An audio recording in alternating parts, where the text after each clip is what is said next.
Can people fool you? I'd like to think not. I do think that I see people who try and exaggerate or feign symptoms of mental illness relatively regularly, maybe every 2 or 3 months.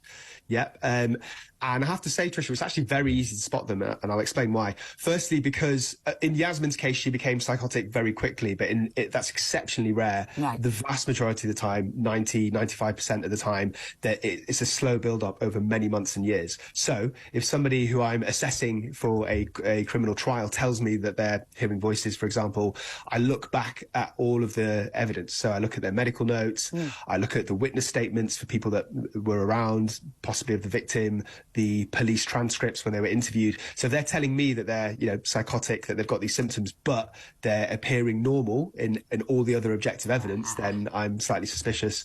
And the other thing I'd say is that people in general are not very good at faking mental illness, because if you're genuinely psychotic and you're genuinely paranoid, you're not going to tell me. You're going to try and hide it.